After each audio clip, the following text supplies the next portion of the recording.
My name is Chuma Chinye, and I am your family lawyer. I was called to the Nigerian bar in 1988, and I have over 35 years' experience in family law practice. I've helped countless families navigate Nigeria's complex legal terrain, and I am desirous of bringing this knowledge and expertise to you free of any charges.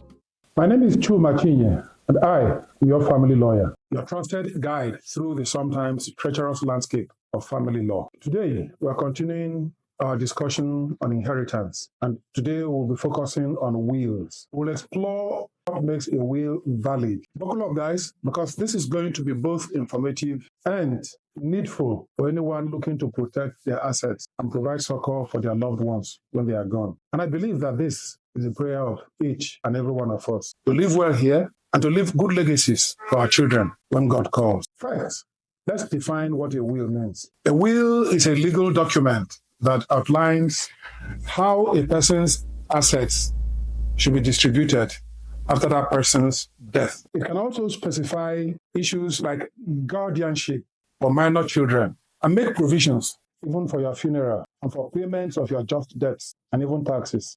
According to the Wills Act, which is found in the laws of the Federation, a will must meet specific legal requirements to be considered valid. Most wills are indeed testamentary, that is to say, they take effect after or upon the death of the maker. That maker is called testator.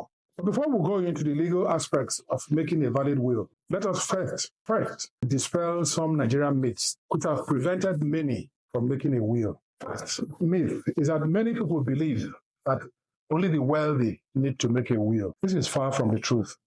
Because anyone with any form of assets, even if it's just a plot of land in the village that you own or a hut thereat, no matter how small your assets are, you should make a will to ensure that your wishes are respected, even regarding that little which you have. There is also a strong belief that making a will is ungodly, because if you make a will, you might be playing God, which is, you're talking of things that will happen after you have died. Do you know when? Of course, you don't know when. It is said because our destinies are in God's hands and He alone knows tomorrow, we shouldn't make plans for tomorrow. So why do you go to work? Why do you go to school? All of these things are to prepare you for tomorrow that you don't know anything about. So the fact is that people of all faiths and backgrounds should make wills to ensure that their assets are distributed according to their wishes whilst they were still here. It is indeed the will of God that you do all that you can to protect your family whilst you're alive. People also think that they can just sit down at home, you write a will, and anytime you want, you can change it. Yes, it is true that you can revise your will and update them. You can even change your mind entirely and cancel it entirely. But you must follow appropriate procedures to do so. Some think that if you have a wife and all of your children are from one wife, you don't need to make a will. After all, it is just a closely knit family. Myself and my 4 children. If you find legal luminary Rotimi Williams, ask him what became of his family of wife and 4 children after he was gone. So the fact is, even if you have a spouse and your children you are the husband of one wife and have only children from that wife, no baby mamas anywhere, it is important to distribute your estate according to your wishes whilst you're alive. There are some people who think that, well, I'm single, I'm not yet married, why do I have to bother making a will? And I'm sure some of the people in this room with me think the same thing. But the truth is that the fact that you're single shouldn't prevent you from making a will. Because, let me tell you, most of the laws that govern inheritance do not recognize you. They don't know you. They are silent about people like you who are not married. So you need to make yourself known. You need to make your voice heard. So that when suppose you die, they call it untimely death. If you just die, then what happens? Everything you have will be governed according to your customary law. And if by chance you are an only child and your parents have died and you don't have any child left, government will inherit your property. Now let's attempt to answer the all-important question. What should a will contain to be valid? A will that is said to be valid must first contain the testator's information. That is to say, the name, the address, and the signature of the maker of that will. In fact, this is what shows that it is your will, because it's in your name, it has your bio, and you signed it. It's the first indicator that you're the maker of that will. Then that maker of the will must also appoint an executor. That is to say, the person who succeeds him in authority in carrying out those things that he wrote down in the will.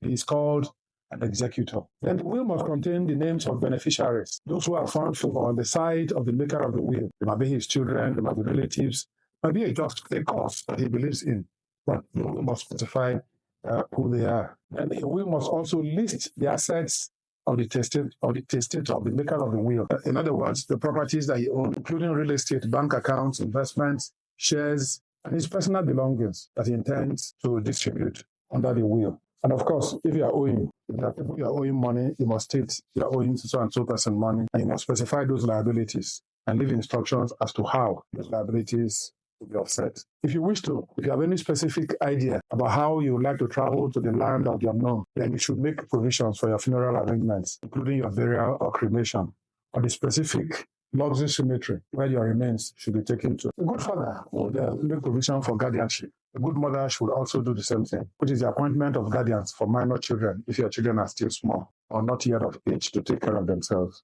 That will must contain the signature of the person making it, and he will sign that signature in the presence of at least two people. And those two persons who witness the will must also sign the will in his presence. Then, of course, the next question is, what makes a will valid? Even if it contains all of these things, is a will valid? There must be some criteria to be met before that will can pass the test of validity. And the first one is the capacity of the person making the will.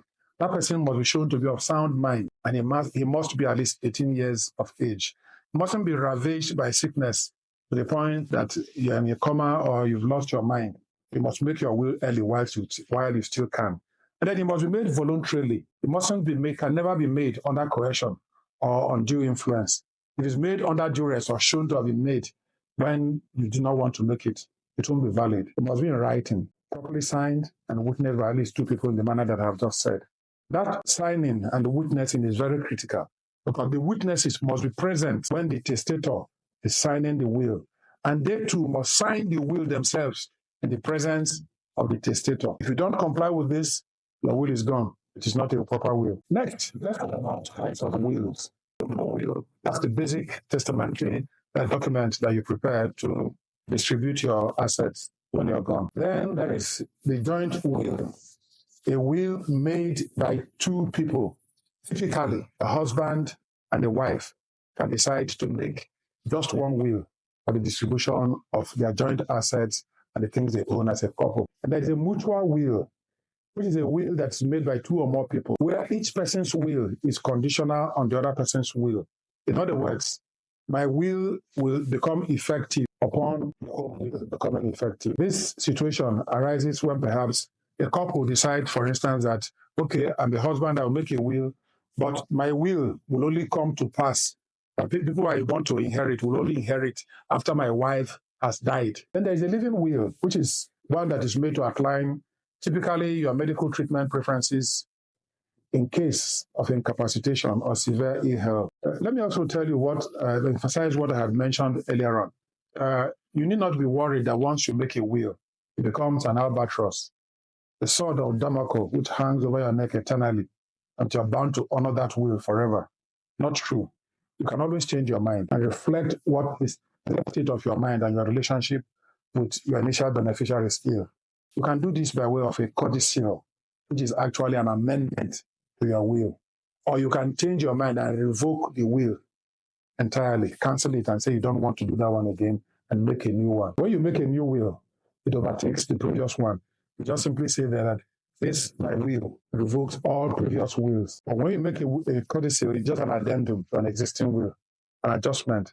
It just revokes only a part of the will that you want to change. But if you really want to be sure that that will you made, you don't want it again, you can destroy it, burn it, tear it. But whilst you are doing so, know that when the Jet A in the modern ICT age, be sure that there is no copy somewhere else that you have signed. Of course, it is important to note that divorce or a new marriage can revoke your will. A divorce or a new marriage can revoke an existing will. Let me quickly tell you about the case of the famous and wealthy politician Festus Okotie-Eboh, who was killed in the January coup of 1966. Regarding the issue of what happens when you get divorced or you marry, change your marriage status. If you change your marriage status, it could revoke your will. And this was manifested in the case of the famous politician, Festus Okotie, a famous and wealthy politician of the First Republic. He's a man about town, but he loved his wife so much. He first married her under customary law. Thereafter, in 1947, he made a will. And because of his love for her, he married her again under the Marriage Act in 1961. In between all of this, in spite of his love for his wife, he had a few children here and there out of wedlock. Then he was killed in 1966. The wife and some of the children applied for letters of administration, unaware that he had written a will. This will was subsequently discovered in Lagos High Court Registry. Well, of course, some of them challenged the will, but the court held that that subsequent marriage, even though to the same woman, that subsequent marriage under the Act in 1961, vitiates the will that he made in 1947. So anytime your marriage status changes, please be sure to talk to a lawyer so that you know for certain whether your wishes will come to pass. After a testator dies, when the person who makes a will dies, you must go to the probate and apply for what is called probate. Submit the will to the High Court, and then the person presiding, oftentimes the chief registrar, serves as the doubles as the probate court, depending on the jurisdiction. And then this application can be made by the executors or the beneficiaries of the will, and then you are issued. Executors are formally appointed by the court to implement the will. This process could sometimes be lengthy. It could drag forever if somebody issues a caveat and says, look, I'm objecting to this will. If that doesn't happen and you do the appropriate things, in a couple of months, you could have probate and then you can administer the estate. If you want to know more about this, you may probably need to talk to a lawyer, or you can visit our website for a free legal tool on how to apply for probate. It's time to look at what the court looks at when determining the validity of a will. There is a story which was reported in 1973, a case that was decided by the courts of our land regarding the family of Adebajo. Israel Adebajo, a well-known personality, passed on, leaving behind 3 wives and 14 children. A widow of his challenged the will, claiming that the died intestate, didn't make the will, and that she was entitled to. Of course, she argued that what was on ground as a will was invalid and tried to have it set aside. Her argument was that the testator wasn't in a sound state of mind and that it wasn't reflective of what his will was. But a look at the will showed that the man gave percentages of his estate and his company to family members, not necessarily equally, but he was conscientious in sharing his assets and houses, companies to different members of the family. So in the end, the court took a look at this, the way he distributed his estate, and said clearly, this is not a man that was not of sound mind. This is a man who was clear-headed, and it was absolutely clear what he intended to do, and that what was on the will was reflective of his intention whilst he was capable of making a will. It was obvious that he intended to cater for his family and to provide for his family as well as he deemed fit, ensuring their welfare and their future happiness. The Supreme Court upheld the validity of the will. Another quick story that we should tell you about how a will gets challenged is a son of a deceased man who went to court and said that this will wasn't good. His ground that he should have gotten a larger share of his father's estate. What nonsense. How do you determine for your father the volume of his wealth he should have given to you? So of course, the challenge was knocked out because the court said very simply that not getting what the quantum of what you got not being satisfactory to you is not a ground to challenge your will, because a testator actually is at liberty to dispose of his property as he wishes. The only way you can set a will aside is on the grounds of fraud, mental incapacity, or undue influence on the part of the testator. In the absence of this, the testator's wishes will stand and prevail. Now, finally, let's look at what happened when Mr. Ugo, now deceased, made a will in 2002. One of his sons decided to contest the validity of the will, arguing that he did not meet the requirements of the Wills Act. The Supreme Court looked at all the criteria we have set out above and decided that that will was valid. It was valid because, firstly,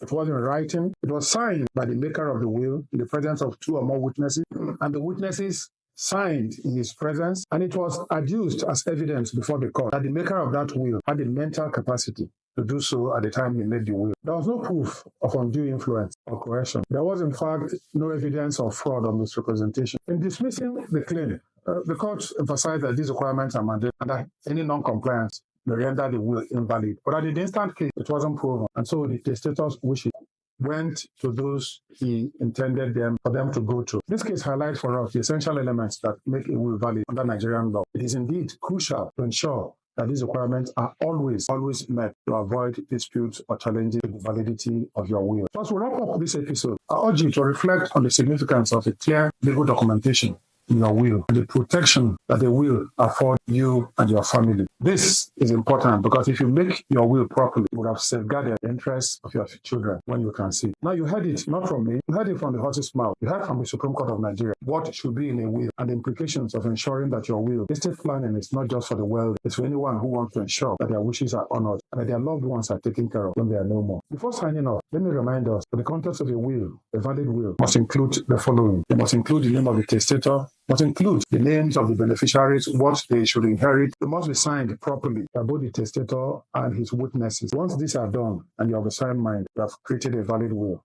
And when you are gone, whilst your family, they will have something to look forward to because you will not have left them in quandary. It's been a great pleasure presenting this episode of Your Family Lawyer to you. In the course of it, we have tried to explain to you what a valid will is. And I believe that both you and I have learned invaluable lessons. The next week, we will continue discussions on how best to protect your assets for eventuality of death or incapacity. It's been a good time sharing with you, and I'm looking forward to next Saturday. Until then, please stay informed and be protected by the information that you have. And by all means, be good to your family. My name is Chuma Chinye, and I am your family lawyer.